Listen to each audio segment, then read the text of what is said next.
Hi, this is David with entry number 188. Ooh, really closing in now. On another couple weeks, and we'll be in on 200, which is pretty impressive, I think. A little over. I think that'll run the video count to about 203, because I've done a couple double takes or double videos.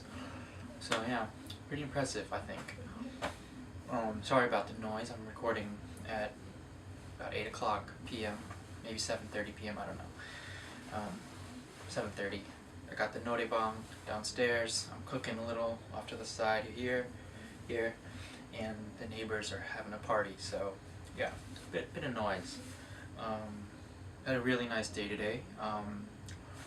Clearly, my buddy Mo is not in the apartment, but he went and back to his city. It was really nice seeing him. He's a really nice guy, good friend. He's had a kind of a tough time of it too. I didn't know, but he's had an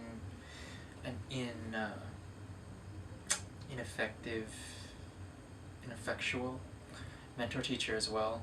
But his mentor teacher actually was not admonished, but disciplined, and was removed with a bad report because he wasn't doing his job, and so that's good for him, that he got a new mentor teacher like me, and just good talking to someone who like listens and contributes, and I don't know, a good conversationalist is hard to find, and someone who can listen and not kind of be like a roadblock in a conversation. I don't know, just someone who's not uber opinionated, I guess. But had a good time. We went to the American breakfast place, had a good breakfast over there, lunch actually, and then just hung out at the cafe for the rest of the time for like 3 hours, just chilled, met up with other Mo, so the two Mo's were together, and just had a good time just hanging out, relaxing, conversating, and then he went back at about 6:45, so good times. He'll come back soon, and maybe we'll meet up in Seoul next week.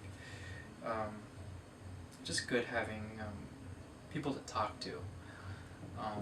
One of the things, kind of the problems I had initially when I got here, was that I had no one to speak with, and we kind of take that for granted in coming from English-speaking areas. When you're not able to communicate effectively, it really can take a mental toll on your body and your mind. I'm someone who would like to consider themselves,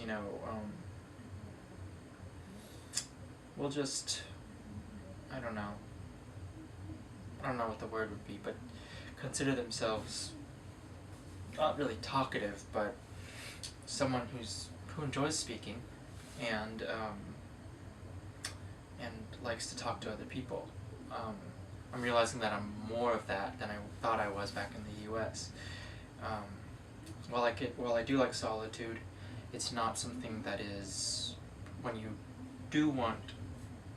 are in a situation where that solitude is completely possible and becomes like the only thing, possibly, then when that solitude is forced upon you, then that's where the issue becomes a problem. And that is very true of a lot of things, actually, when you think about it.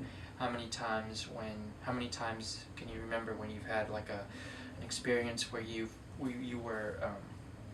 thought something was delicious, but then when someone tried to force you to eat it, it might lose its flavor a little bit? Or any situation where you might love the theater, but if someone said you have to go see Peter Pan or whatever, maybe you don't like it as much as you would have if you thought of it yourself. And I know that's kind of a human frailty, actually, if you think about it, is why do we want to believe that our autonomy is our own, and if someone else puts themselves on you, why does that feel like an affront or something? Maybe that's something more of my generation is an issue, but I have a feeling that most people have that problem. It's just their ability or their willingness to admit it is lowered, and therefore you don't hear about it as much. We'll see. I don't know. I want to talk with more older people about it, but it is an interesting thing. Talking with Mo, I got to hear a lot more about Australia, and it's a very fascinating place. And I don't think a lot of Americans know that Australia is really a literal gold mine. It's so many natural resources are getting drawn out of it.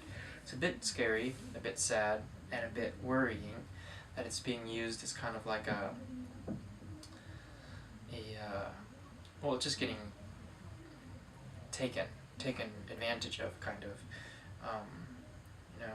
But we'll see how it turns out. They got a lot of gas, and they got a lot of most of it's called liquid petroleum gasoline, I think. LPG is the acronym. And it does also have a lot of stuff to make batteries and other metals that are very, not precious, but very not found in that high of an abundance. But yeah, it was a good time and good day overall. So yeah, that's today's update. Entry number 188. Thanks for watching. I'll talk to you tomorrow, which will be Sunday. Bye.